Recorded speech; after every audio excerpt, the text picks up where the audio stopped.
दोस्तों 10 अक्टूबर 1957 ये वो समय था जब इंग्लैंड के कम्बरलैंड काउंटी में सबसे बड़ी परमाणु आपदा आई थी।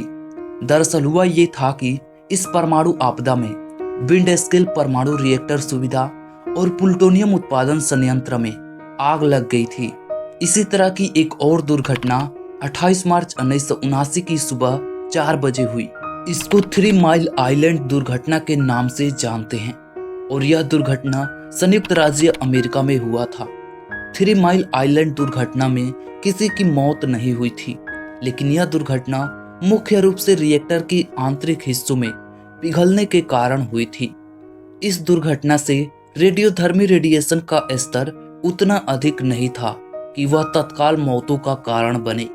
इसके बाद 11 मार्च 2011 को जापान में रिक्टर पैमाने पर 9.0 तीव्रता का एक बड़ा भूकंप आया, जिससे सुनामी की शुरुआत हुई, जिसने जापान के पूर्वी तट के एक बड़े हिस्से को जलमग्न कर दिया। इस सुनामी ने भारी तबाही मचाई और लगभग 20,000 लोग मारे गए। दोस्तों, ये सभी घटनाएं परमाणु ऊर्जा संयंत्र यानी न्यूक्लियर पावर प्लांट के कारण हुई थी। न्यूक्लियर पावर प्लांट के कारण पर्यावरण, मानव स्वास्थ्य और वैश्विक ऊर्जा नीति पर गहरा प्रभाव डाल रही है। तो आइए जानते हैं न्यूक्लियर पावर प्लांट के बारे में कुछ रोचक जानकारियां। दोस्तों, इस वीडियो को भी हम शुरू से ही शुरू करेंगे। दोस्तों, न्यूक्लियर पावर प्लांट में मुख्य काम रिएक्टर करता है। रिएक्टर में यूरेनियम 235 या प्लूटोनियम 239 जैसे रेडियोधर्मी तत्व के छोटे टुकड़े होते हैं। दोस्तों, जब इन परमाणुओं के नाभिक को तोड़ा जाता है तो बहुत बड़ी मात्रा में गर्मी उत्पन्न होती है और यह गर्मी बाद में अन्य प्रक्रियाओं में उपयोग की जाती है। नाभिकीय विखंडन की प्रक्रिया एक नियंत्रित तरीकों से होती है। इस विखंडन में ऊर्जा उत्पन्न होती है जो पानी को गर्म करने के लिए इस्तेमाल होती है। जब उत्पन्न हुई गर्मी को पानी में स्थानांतरित किया जाता है, जिससे पानी भाप में बदल जाता है। यह भाप बहुत अधिक दबाव में होता है और इसका उपयोग टरबाइन को घुमाने में किया जाता है। जब टरबाइन में भाप के दबाव से ब्लेड्स घूमते हैं तो यह यांत्रिक ऊर्जा उत्पन्न करते हैं। यांत्रिक ऊर्जा को जनरेटर में स्थानांतरित किया जाता है। जनरेटर इस यांत्रिक ऊर्जा को विद्युत ऊर्जा यानी बिजली में बदलता है। न्यूक्लियर पावर प्लांट में रिएक्टर और अन्य संयंत्र उपकरणों को ठंडा रखने के लिए एक कूलिंग सिस्टम होता है। दोस्तों, न्यूक्लियर पावर प्लांट में रिएक्टर से बिजली उत्पादन होती है।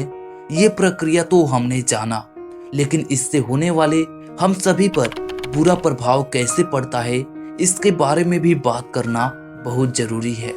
दोस्तों, हम पहले पर्यावरणीय प्रभाव को समझेंगे और इसके बाद सामाजिक प्रभाव को समझेंगे। दोस्तों, न्यूक्लियर पावर प्लांट के संचालन के दौरान ग्रीन हाउस गैसों का उत्सर्जन बहुत कम होता है। न्यूक्लियर पावर प्लांट का सबसे बड़ा पर्यावरणीय प्रभाव रेडियोधर्मी कचरा है। रिएक्टर में ईंधन का उपयोग करते समय रेडियोधर्मी पदार्थ उत्पन्न होते हैं जो कई हजार वर्षों तक खतरनाक बने रहते हैं।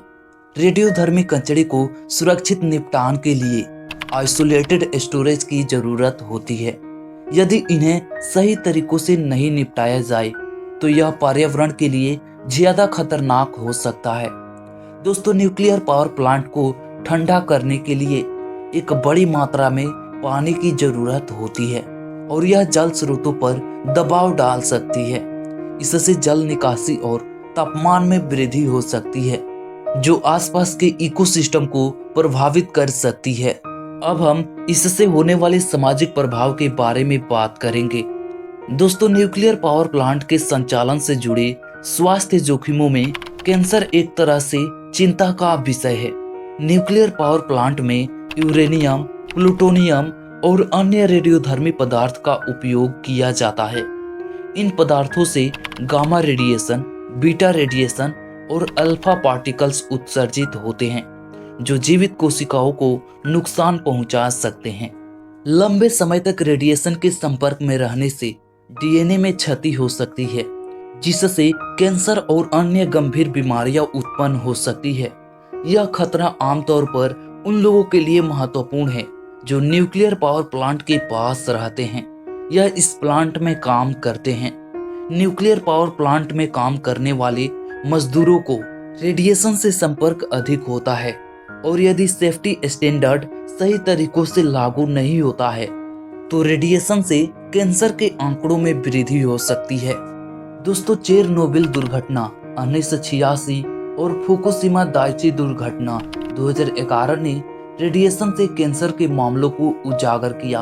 इन दुर्घटनाओं के बाद आसपास के क्षेत्रों में कैंसर के मामलों में वृद्धि देखी गई। चेरनोबिल के बाद खासकर बच्चों में थायराइड कैंसर के मामलों में वृद्धि पाई गई। फुकुशिमा दुर्घटना के बाद रेडिएशन से प्रभावित क्षेत्रों में रहने वाले लोगों में कैंसर और दिल की बीमारियां बढ़ने की संभावना पर स्टडी किया गया। दोस्तों, फेफड़ों का कैंसर रेडियोधर्मी गैसें जैसे रडान के संपर्क में आने से हो सकता है। रडान गैसें न्यूक्लियर पावर प्लांट से निकलती है, खासकर अगर प्लांट के पास अधिक रेडियोधर्मी कचरा हो। लीवर कैंसर भी लंबे समय तक रेडियोधर्मी रेडिएशन के संपर्क में रहने से हो सकता है। दोस्तों, न्यूक्लियर पावर प्लांट में रेडिएशन सेफ्टी के लिए सख्त सुरक्षा प्रोटोकॉल लागू होते हैं। इन प्लांट में कार्य करने वाले मजदूरों के लिए निर्धारित सीमा से अधिक रेडिएशन को अवशोषित करने की अनुमति नहीं होती है। प्लांट के आसपास रहने वाले लोगों और कर्मचारियों की नियमित रूप से स्वास्थ्य जांच की जाती है ताकि रेडिएशन से संबंधित समस्याओं का समय समय पर पता चल सके। दोस्तों, अगर हम भारत में न्यूक्लियर पावर प्लांट के बारे में बात करें तो भारत ने न्यूक्लियर पावर प्लांट के क्षेत्र में अपना सफर 1940 के दशक में शुरू किया। भारतीय वैज्ञानिकों ने परमाणु ऊर्जा की संभावनाओं को समझते हुए इसके शांतिपूर्ण उपयोग के लिए कार्य करना शुरू किया। भारत सरकार ने 1948 में भारतीय परमाणु ऊर्जा आयोग AEC की स्थापना की। भारत में वर्तमान में 8 न्यूक्लियर पावर प्लांट में 23 न्यूक्लियर रिएक्टर चालू है जो 8180 मेगावाट बिजली उत्पादन क्षमता प्रदान करते हैं। ये प्लांट विभिन्न राज्यों में स्थित है जैसे कि तमिलनाडु, राजस्थान, महाराष्ट्र, गुजरात और हैदराबाद। दोस्तों, सबसे बड़े और प्रमुख प्लांटों में कुडनकुलम न्यूक्लियर पावर प्लांट, रवत भाटा एटॉमिक पावर प्लांट और दामोदर घाटी निगम न्यूक्लियर पावर प्लांट शामिल है। भारत में परमाणु ऊर्जा के क्षेत्र में वृद्धि हो रही है और कई नई परियोजनाएं विकास के चरण में हैं। जब भारत ने 2008 में अंतर्राष्ट्रीय न्यूक्लियर पावर प्लांट एजेंसी से न्यूक्लियर फ्यूल सप्लाई के लिए न्यूक्लियर सप्लाई समझौते के तहत एक बड़ा समझौता किया था। दोस्तों, भारत ने न्यूक्लियर पावर प्लांट के क्षेत्र में काफी प्रगति की है और भविष्य में यह और भी महत्वपूर्ण भूमिका निभा सकता है। भारत सरकार ने परमाणु ऊर्जा उत्पादन क्षमता को बढ़ाने के लिए कई कदम उठाए हैं, जैसे कि अंतर्राष्ट्रीय सहयोग को मजबूत करना, कई राज्यों से परमाणु रिएक्टर स्थापित करने की अपील करना। दोस्तों, भारत सरकार का लक्ष्य है कि 2050 तक भारत में परमाणु ऊर्जा का इस्तेमाल देश के कुल बिजली उत्पादन का 25% हो, जो साल 2020 में परमाणु ऊर्जा से भारत में कुल बिजली का 3.2% हिस्सा ही पैदा हुआ था, जो 2050 तक 25% हो जाएगा। दोस्तों, इस वीडियो पर आपकी क्या राय है हमें कमेंट करके जरूर बताएं और चैनल पर पहली बार विजिट किए हैं तो चैनल को सब्सक्राइब जरूर कर लेना। धन्यवाद।